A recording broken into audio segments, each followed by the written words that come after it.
ಎಲ್ಲ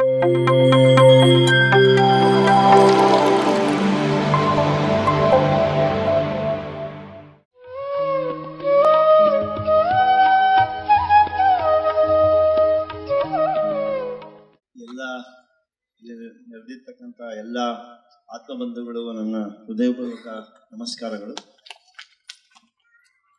ಪರಮ ಪೂಜ್ಯ ಬ್ರಹ್ಮಾನಂದ ಮಹಾಸ್ವಾಮೀಜಿಯವರಿಗೂ ನಮಸ್ಕಾರ, ಮತ್ತೆ ಎಲ್ಲ ಸ್ವಾಮೀಜಿಗಳಿಗೂ, ಮತ್ತೆ ಮಲ್ಲನಗೌಡರು ಪಾಟೀಲ್ ಅವ್ರಿಗೂ, ರಂಗಣ್ಣ ಅವ್ರಿಗೂ, ವಿಶಾಲಾಕ್ಷಿ ಮೇಡಮ್ ಅವ್ರಿಗೂ.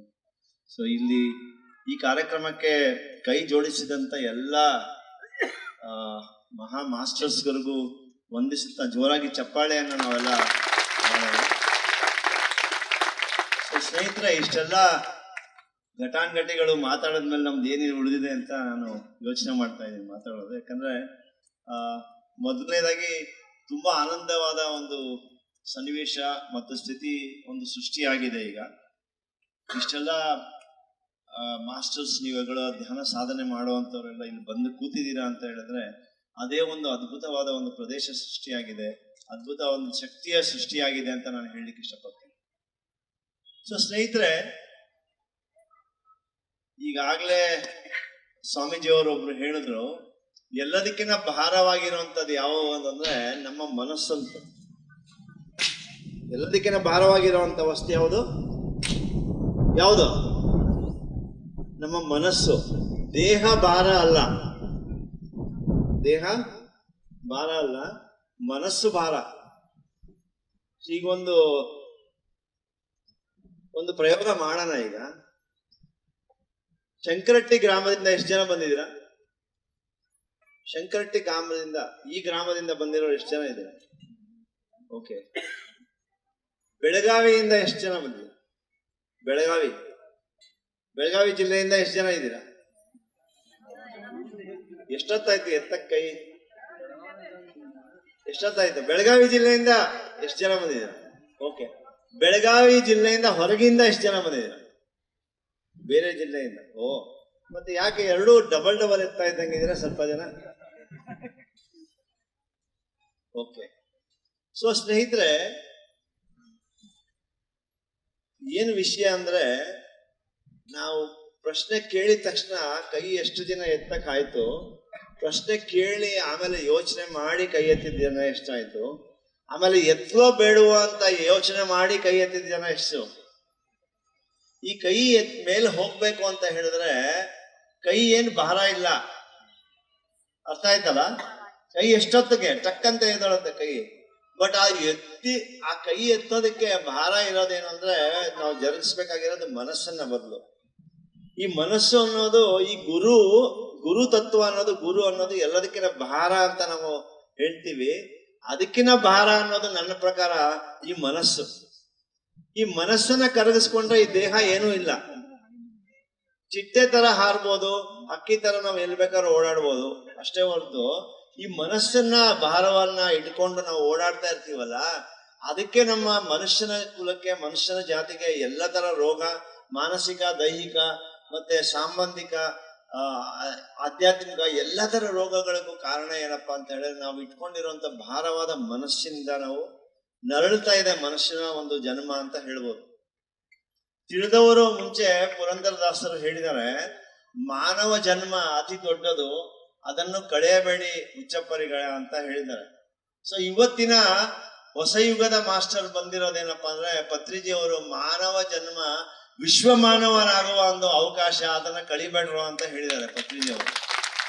ನಾವೆಲ್ಲ ಬರೀ ಮಾನವನಾಗಿ ನಮಗೋಸ್ಕರ ನಾವು ಬಂದಿಲ್ಲ, ನಾವು ವಿಶ್ವ ಮಾನವರಾಗಬೇಕು ಅಂತ. ಅಂದ್ರೆ ವಿಶ್ವ ಅಂದ್ರೆ ಏನು, ಬರೀ ಭೂಮಂಡಲಕ್ಕೆ ಸೀಮಿತವಾಗಿರುವಂತದ್ದಲ್ಲ. ಯಾಕಂದ್ರೆ ಆತ್ಮ ಬರೀ ಭೂಮಂಡಲಕ್ಕೆ ಒಂದೇನ ಇರೋದು. ಆತ್ಮತತ್ವ ಅನ್ನೋದು ಎಲ್ಲಿದೆ? ಇಡೀ ವಿಶ್ವ, ಇಡೀ ಸೃಷ್ಟಿಯಲ್ಲಿ ಇರುವಂತದ್ದು ಆತ್ಮತತ್ವ. ನಾವು ಆತ್ಮ ಜ್ಞಾನಿಗಳಾಗ್ಬೇಕು, ಆತ್ಮ ತತ್ವವನ್ನು ಅರಿಬೇಕು ಅಂತ ಹೇಳ್ಬಿಟ್ಟು ನಾವು ವಿಶ್ವ ಮಾನವರು ಅಂದ್ರೆ ಏನಪ್ಪಾ ಅಂದ್ರೆ, ಈ ಆತ್ಮ ತತ್ವವನ್ನು ತಿಳಿಯುವಂತ ಒಂದು ಮಹಾಜ್ಞಾನ ನಮಗೆಲ್ಲರಿಗೂ ಸಿಕ್ಕಿದೆ ಅಂತ ಹೇಳಿದ್ರೆ ನಾವೇ ಭಾಗ್ಯಶಾಲಿಗಳು. ಈ ಜನ್ಮವನ್ನು ನಾವು ಉದ್ಧರಿಸ್ಕೊಳ್ಳೋಕೆ ಈ ಮಾರ್ಗ ನಮಗೆ ಸಿಕ್ಕಿದೆ ಅಂತ ಹೇಳಿದ್ರೆ, ಮೊದಲು ನಾನು ಹೃದಯಪೂರ್ವಕವಾಗಿ ಬ್ರಹ್ಮರ್ಷಿ ಪಿತಾಮಹ ಪತ್ರಿಜಿಯವರನ್ನು ನಾನು ವಂದಿಸುತ್ತೇನೆ.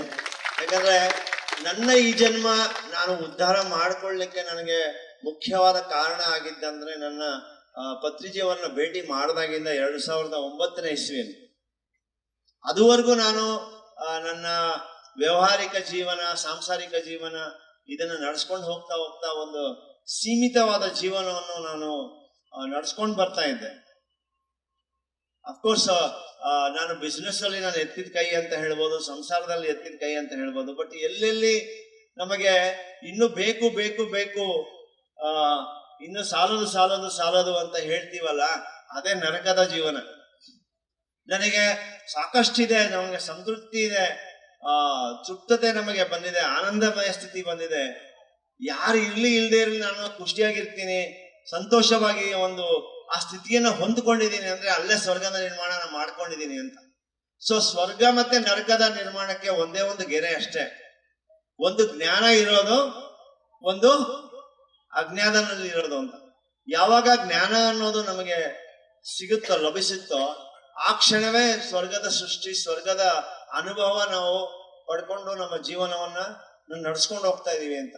ಯಾವಾಗ ಜ್ಞಾನ ಇಲ್ಲವೋ ಅವಾಗ ನಾವು ನರಕ ಬಿಟ್ಟರೆ ಬೇರೆ ಏನೋ ನಮಗೆ ಸಿಗೋದಿಲ್ಲ ಅಂತ ಹೇಳ್ಬೋದು. ಸೊ ಸ್ನೇಹಿತರೆ, ಈ ಕ್ಷಣದಲ್ಲೇ ನಾವು ಸ್ವರ್ಗವನ್ನು ಕಾಣಬಹುದು. ಹೆಜ್ಜೆ ಇಲ್ಲಿಟ್ರೆ ಸ್ವರ್ಗ, ಹೆಜ್ಜೆ ಇಲ್ಲಿಟ್ರೆ ನರಕ. ಸೊ ನಾವು ನನ್ನ ಜೀವನ ಸಹ ಇದೇ ತರ ನೋಡಿ ಆಗಿತ್ತು. 2009ನೇ ಇಸ್ವಿಯಲ್ಲಿ ನಾನು ಸಾಕಷ್ಟು ಈ ಅಂಗಡಿಗೆಲ್ಲ ಹೋದ್ರೆ ಇದು ಬೇಕು ಅದು ಬೇಕು ಅಂತ ಶಾಪಿಂಗ್ ಮಾಡ್ತೀವಲ್ಲ, ಆ ತರ ಸಾಕಷ್ಟು ಶಾಪಿಂಗ್ ಮಾಡ್ತಿದ್ದೆ.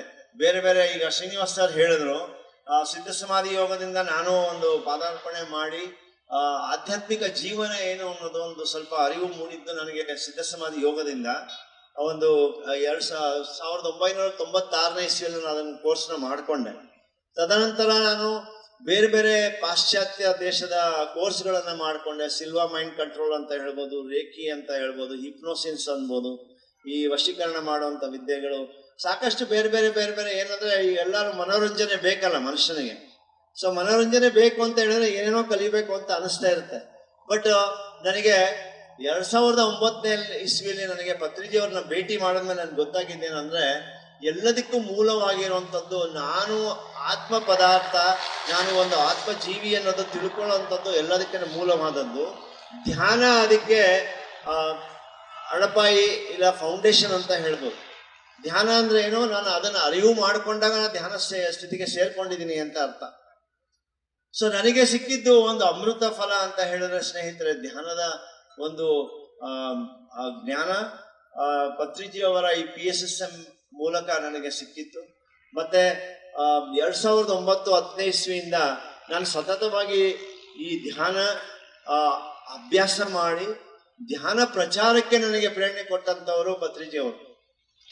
ಓಕೆ, ಕಂಡಲ್ಲಿ ಗುಂಡಿಕ್ಕಿ ಅಂತ ಹೇಳ್ಬಿಟ್ರು ನಂಗೆ. ಕಂಡಲ್ಲಿ ಗುಂಡಿಕ್ಕದು ಅಂದ್ರೆ ಏನು, ಶೂಟೆಡ್ ಸೈಟ್ ಅಂತ. ಎಲ್ಲೆಲ್ಲಿ ಮನಸ್ಸಿದೆಯೋ ಆ ಮನಸ್ಸಿಗೆಲ್ಲ ಗುಂಡಿಟ್ಬಿಡ್ರಿ ಅಂತ. ಎಲ್ಲೆಲ್ಲಿ ಮನಸ್ಸಿದ್ರೆ ಮನಸ್ಸಿಗೆ ಗುಂಡಿಟ್ಬಿಡೋದು. ಮನಸ್ಸು ಅನ್ನೋದು ಇಲ್ಲ ಅಂದ್ರೆ ಡೈರೆಕ್ಟ್ ಆತ್ಮ ಸ್ವರೂಪರು, ಆತ್ಮ ಜ್ಞಾನ ನಮಗೆ ಸಿಗತ್ತೆ. ಈಗ ಮನೆಗೆ ಬಾಗಿಲು ಹಾಕೊಂಡ್ಬಿಟ್ರೆ ಸೂರ್ಯ ಎಷ್ಟು ಬಿಸಿಲು ಕೊಡ್ತಾ ಇದ್ರೆ ನಮ್ಗೆ ಏನೋ ಸಿಗುತ್ತಾ? ಬರೀ ಕತ್ಲಷ್ಟೇ. ಈ ಬಾಗಿಲನ್ನ ಓಪನ್ ಮಾಡ್ರಿ ಅಂತ. ಈ ಮನಸ್ಸು ಅನ್ನೋದು ಈ ಬಾಗಿಲು ಹಾಕೊಂಡಂಗೆ ಅಷ್ಟೇ ಹೊರತು. ಈಗ ಮೊದಲನೇ ದಿನನೇ ನಮಗೆ ಕೊಟ್ಟಿದ್ದೇನಂದ್ರೆ ಶೂಟ್ ಮಾಡಕ್ ಗನ್ನು. ಆ ಶೂಟ್ ಮಾಡೋ ಗನ್ ಏನಂದ್ರೆ ನಮಗೆ ಆನಾಪಾನಸತಿ ಧ್ಯಾನ, ಉಸಿರಾಟವನ್ನು ನಮಗೆ ಕೊಟ್ಟಿದ್ದಾರೆ. ಎಲ್ಲಿ ನೋಡಿದ್ರು ನಾವು ಮನಸ್ಸನ್ನ ಕರಗಿಸ್ಕೊಳಕ್ಕೆ ನಮಗೆ ಸಾಧ್ಯವಾಯಿತು ಅಂತ. ಸೊ ಸ್ನೇಹಿತರೆ, ಇಲ್ಲಿ ಒಂದು ಪ್ರಶ್ನೆ ಕೇಳಲಿಕ್ಕೆ ನಾನು ಇಷ್ಟಪಡ್ತೀನಿ. ಎಷ್ಟು ಜನ ಇಲ್ಲಿ ದಿನನಿತ್ಯ ಧ್ಯಾನ ಮಾಡ್ತಾ ಇದ್ದೀರಾ? ದಿನ ಧ್ಯಾನ ಮಾಡೋರು ಪ್ರಾಮಾಣಿಕವಾಗಿ ಹೇಳ್ಬೇಕು. ಯಾರು ಮಾಡ್ತಾ ಇಲ್ವೋ ಕೈ ಕೆಳಗಡೆನೆ ಇರಲಿ. ಎಷ್ಟು ಮಾಸ್ಟರ್ಸ್ ಇಲ್ಲಿ ದಿನನಿತ್ಯ ಧ್ಯಾನ, ಒಂದು ದಿನಾನು ತಪ್ಪದೆ ಧ್ಯಾನ ಮಾಡ್ತಾ ಇದ್ದೀರಾ? ಓಕೆ ಓಕೆ, ಕೈ ಇಳಿಸಿ. ಯಾವಾಗ ಒಂದ್ಸತಿ ಸಮಯ ಸಿಕ್ಕಿದಾಗ ಧ್ಯಾನ ಮಾಡ್ತಾ ಇರೋರು ಎಷ್ಟು ಜನ ಇದ್ದೀರಾ? ಪ್ರಾಮಾಣಿಕವಾಗಿ, ಏನು ಹಂಚಿಕೊಳ್ಳುವಂಥದ್ದೇನಿಲ್ಲ. ಓಕೆ, ಸಮಯ ಸಿಕ್ಕಿದಾಗ. ಓಕೆ, ಯಾರು ಸಮಯ ಮಾಡಿಕೊಂಡು ಧ್ಯಾನ ಮಾಡ್ತಾ ಇದ್ದೀರಾ? ಸಮಯ ಮಾಡ್ಕೊಂಡು ಧ್ಯಾನ ಮಾಡೋರು ಎಷ್ಟು ಜನ ಇದ್ದೀರಾ? ಓಕೆ, ಸಮಯ ಸಿಕ್ಕಿದಾಗ ಧ್ಯಾನ ಮಾಡೋರು ಅರ್ಥ ಆಗ್ತಾ ಇಲ್ಲ ಅನ್ಸುತ್ತೆ. ಸಮಯ ಅನ್ನೋದು ಎಲ್ಲರೂ ಸಿಗುತ್ತಾ? ಅಂಗಡಿಯಲ್ಲಿ ಒಂದು ಅರ್ಧ ಕೆಜಿ 1 ಕೆಜಿ ಸಿಗುತ್ತಾ? ಸಿಕ್ಕರೆ ನನಗೂ ಒಂದು ಅರ್ಧ ಕೆಜಿ 2 ಕೆಜಿ ತಗೊಂಬನ್ನಿ. 2 ಗಂಟೆ 3 ಗಂಟೆ ಎಕ್ಸ್ಟ್ರಾ ಇದ್ರೆ ಯಾರಾದ್ರೂ 24 ಗಂಟೆ ಒಂದು ವರ್ಷದಿಂದ ಕೂಡಿಟ್ಕೊಂಡು 2 ಗಂಟೆ ಕೂಡಿಟ್ಕೊಂಡಿದ್ರೆ ಎಷ್ಟು ಗಂಟೆ ಆಗತ್ತೆ? ಅರ್ಥ ಆಗ್ತಾ ಇದೆಯಾ? ಎಲ್ಲರಿಗೂ ಇರೋದು ಎಷ್ಟು ಗಂಟೆ ಒಂದ್ ದಿನಕ್ಕೆ? ಎಷ್ಟು ಗಂಟೆ ಇದೆ ಒಬ್ಬೊಬ್ಬರಿಗೆ? 24 ಗಂಟೆ ಅಷ್ಟೇ ಇರೋದು. ನಾವು ಸಮಯವನ್ನು ನಮಗೋಸ್ಕರ ಅಂತ ನಾವು ಮೀಸಲಾಗಿ ಇಟ್ಕೊಂಡ್ರೆ ನಾವು ದಿನನಿತ್ಯ ಧ್ಯಾನ ಮಾಡ್ಬೋದು. ಸಮಯ ಸಿಕ್ಕದಾಗ ಧ್ಯಾನ ಮಾಡ್ತೀವಿ ಅಂದ್ರೆ ಅದು ಸುಳ್ಳು. ಸಮಯ ಮಾಡಿಕೊಂಡು ನಾವು ಧ್ಯಾನ ಮಾಡ್ತೀವಿ ಅಂದ್ರೆ ಆಮೇಲೆ ಬೇರೆ ಎಲ್ಲದಕ್ಕೂ ಸಮಯ ಕೊಡ್ಬೋದು. ನನಗೆ ಅದು ಪ್ರತ್ಯಕ್ಷವಾಗಿ ನನಗೆ ಅನುಭವ ಆಗಿರೋ ಅಂತ ಒಂದು ಮಾತು ನಾನು ಹೇಳ್ತಾ ಇದ್ದೀನಿ. ಯಾವಾಗ ನಾವು ಟೈಮ್ ಸಿಕ್ಕದಾಗ ಧ್ಯಾನ ಮಾಡ್ತೀವಿ ಅಂದ್ರೆ ಅದು 100% ಸರಿಯಾದ ಪದ್ಧತಿ ಅಲ್ಲ. ಧ್ಯಾನದ ನಂತರ ಬೇರೆ ಇಲ್ಲ ಅಂತ ಅನ್ಕೊಂಡು ನಾವು ಒಂದು ತತ್ವವನ್ನು ನಾವು ಅಳವಡಿಸ್ಕೊಂಡು ದಿನನಿತ್ಯ ಅದನ್ನು ಪಾಲಿಸಿದ್ರೆ, ನಾನು ಅದನ್ನು ಮಾಡ್ಕೊಂಡು ಬಂದಿದ್ದೀನಿ. 2009ನೇ ಇಸ್ವಿಯಿಂದ ಇದುವರೆಗೂ ಧ್ಯಾನದ ನಂತರ ಎಲ್ಲ ಅಂತ ನಾನು ಮಾಡ್ಕೊಂಡು ಬಂದಾಗಿಂದ ನನ್ನ ಜೀವನ ಸಂಪೂರ್ಣ ಬದಲಾವಣೆ ಆಗಿದೆ. ಸೊ ಸ್ನೇಹಿತರೆ, ಎರಡನೇ ಪ್ರಶ್ನೆ, ಧ್ಯಾನದ ಪ್ರಚಾರಕ್ಕೆ ಎಷ್ಟು ಜನ ಕೆಲಸ ಮಾಡ್ತಾ ಇದ್ದೀರಾ? ಧ್ಯಾನದ ಪ್ರಚಾರ. ಓಕೆ, ಸೊ ನೋಡಿ, ಇದು ತುಂಬಾ ಮುಖ್ಯವಾದ ಕೆಲಸ. ಈಗ ದೀಪ ಹಚ್ಚಿದ್ವಿ ನಾವೀಗ. ದೀಪ ಹಚ್ಚಕ್ಕೆ ಏನು ತಗೊಂಡ್ವಿ? ಇನ್ನೊಂದು ದೀಪವನ್ನ ನಾವು ತಗೊಂಡ್ವಿ. ನಾವೆಲ್ಲರೂ ಆತ್ಮಸ್ವರೂಪರು ಅಂದ್ರೆ ನಾವೆಲ್ಲ ದೀಪದ ಸಮಾನ. ನಾವು ಒಂದು ದೀಪ ಆರಕ್ಕೆ ಮುಂಚೆ ಎಷ್ಟು ದೀಪಗಳನ್ನು ಹಚ್ಬೋದು? ಎಷ್ಟು ದೀಪಗಳನ್ನು ಹಚ್ಬೋದು? ಸಾವಿರಾರು ದೀಪಗಳನ್ನು ಹಚ್ಬೋದು, ಲಕ್ಷಾಂತರ ದೀಪಗಳನ್ನು ಹಚ್ಬೋದು, ಕೋಟ್ಯಾಂತರ ದೀಪಗಳನ್ನು ಹಚ್ಬೋದು.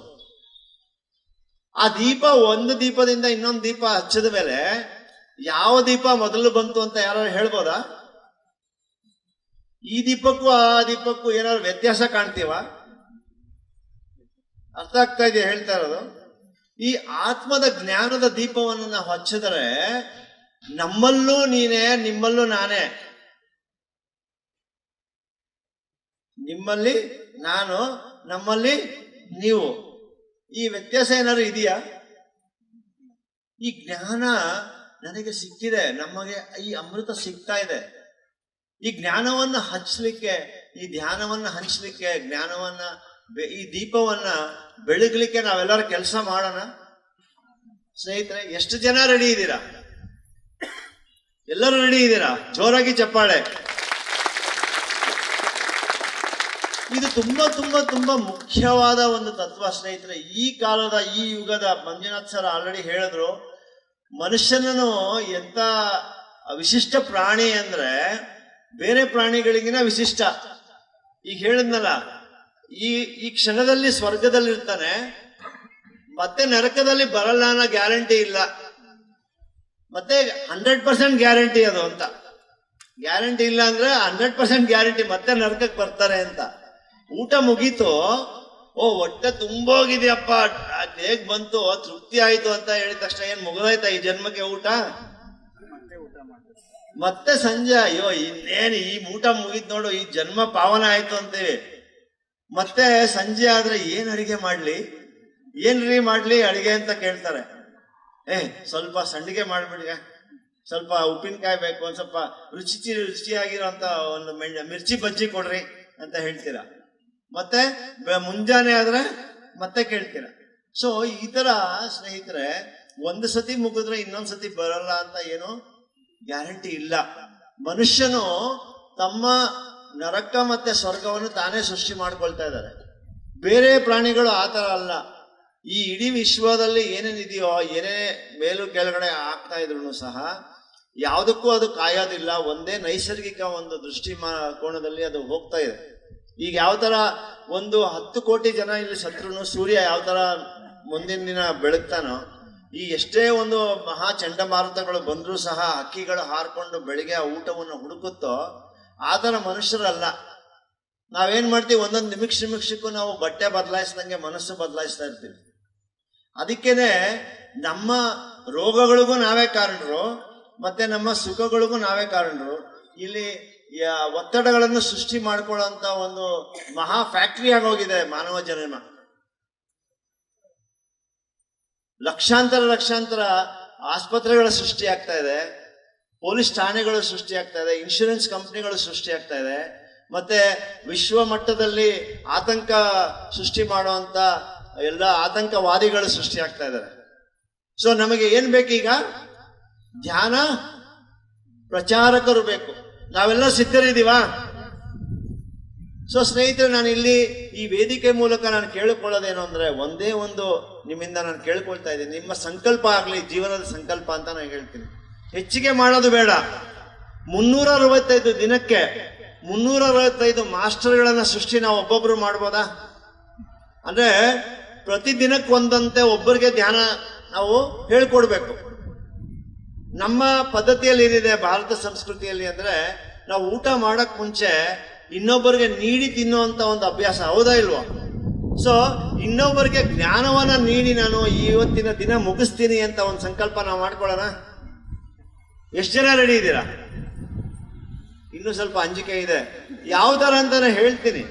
ಓಕೆ, ನಾನು ಬರೀ ಭಾರತ ದೇಶ ಅಲ್ಲ, ವಿಶ್ವದ ಎಲ್ಲ ಕಡೆ ಎಷ್ಟೋ ದೇಶಗಳನ್ನ ನಾನು ಸುತ್ತಿದ್ದೀನಿ. ನನ್ನ ತತ್ವ ಏನು ಅಂದ್ರೆ, ನನ್ನ ಫ್ಲೈಟ್ ಹತ್ತಿದಾಗ ಒಂದು 15 ತಾಸು ನಾವು ಹೋಗ್ತೀವಿ. ಓಕೆ, ಹೋದ್ ಸತಿ ಸಹ ನನಗೆ ಒಂದು ಪಾಕಿಸ್ತಾನಿಂದ ಒಂದು ದೊಡ್ಡ ಫ್ಯಾಮಿಲಿ ಕೂತಿದ್ರು ನನ್ನ ಅಕ್ಕಪಕ್ಕ.